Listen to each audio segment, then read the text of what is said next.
Today at 6:15 p.m., Pennsylvania in Butler, the former President Donald Trump and failed assassination attempt happened, as you all know.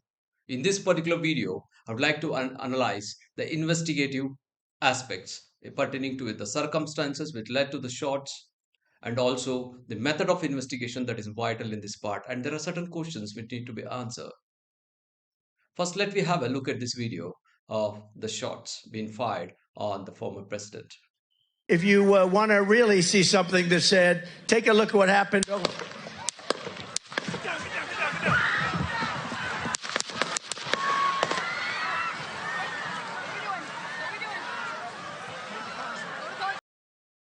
The first analysis on the circumstance in which the former president was shot, it very clearly indicates that the shots were aimed on the right side temporal or parietal area of the former president. Secondly, he escaped the shots because his movements of the head were towards the right, that is the possible position of the suspected assailant. So that is the reason the bullets went parallelly to the head. It took a graze on the upper right ear.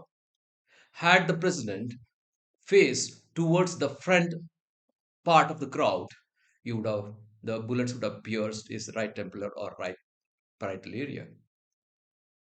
And we see the subsequent shots, nearly around 3 shots fired towards the head. When the former president, ducked down the podium, the other 4 shots were fired in front of the podium.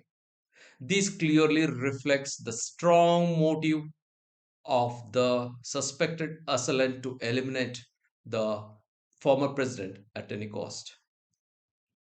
Fortunately, he failed. The second aspect is the work of the so-called the Secret Service. So we see that we have heard that the Secret Service snipers neutralize the suspected assailant. So before that, please watch this video of an eyewitness. Right, we couldn't see him, but we could hear him. So we walked up, and probably 5 to 7 minutes of Trump speaking. I'm estimating here. I have no idea, but we noticed a guy crawling,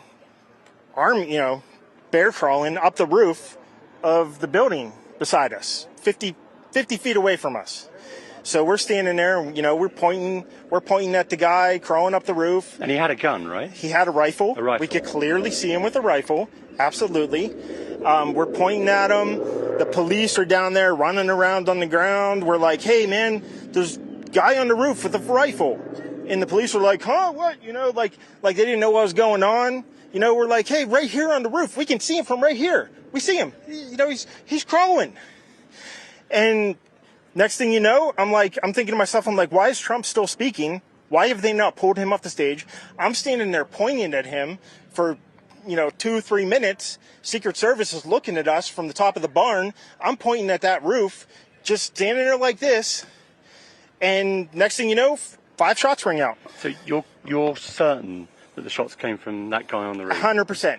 100%. And he was up there for a couple of minutes. He was up there. You saw him up there for a couple of minutes. Absolutely. At least 3 to 4 minutes. And you were telling the police and the Secret Service? We were telling the police. We were pointing at him for the Secret Service, who were looking at us from the top of the barn. They were looking at us the whole time when we were standing by that tree. Could they see binocular? So now it is very clear the eyewitness indeed alerted the police, indeed alerted the Secret Service. Now, with all this alert, did the Secret Service never notice the suspected assailant crawling over the roof of the property located 140 yards from the site of the venue? Why didn't the Secret Service identify the so-called suspected assailant? How did they fail to identify the threat despite being alerted by the so-called eyewitness? And thirdly, were the Secret Service able to eliminate or neutralize the suspected assailant within a fraction of the second, hitting directly to the head? And fourthly, were the Secret Service had marked the suspected assailant and waiting for him to shoot and then take him down? These are the very important questions which need to be answered, and that definitely I'm hopeful that will come out in the investigations. And thirdly, the most important is nearby the nature of the shots and the type of weapon AR-15 rifle which has been known to use in this particular attack. It is very clear that the suspected assailant is well trained in handling this particular automatic weapons, and secondly, he has been well trained in shooting. So all this clearly also indicates that he has marked his possible position before shooting a day before or a week before. That means he has done a recce, and it is very much possible that for him that he has not acted alone. There is a possibility of a wider conspiracy which needs to be investigated. The fourth most important aspect is the suspected assailant has been neutralized. Now, to understand the motive and the conspirators or the perpetrators, it's very difficult, but it is also very important to confirm that indeed he was an assailant. So, for which the most important thing is the shells recovered from the site where he shot and the weapons recovered, that has to be seized immediately. And the bullets recovered from the crime scene where the Donald Trump was addressing the rally, from the victims and the surroundings, the 7 bullets and the 7 shells from where the weapon was fired. And this has to be confirmed in the ballistic laboratory by test firing the bullet and then confirming that this was the weapon which has been used. And the other important aspect is the gunshot residue swabs, which has to be taken from the face of the assailant and the hands of the assailant, the neck and the front clothing part, which has to be seized. And then only we can confirm that indeed the suspected assailant was an assailant. Until that, definitely it is very difficult to confirm that he was an assailant.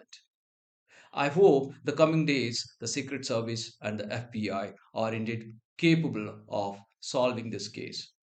Thank you.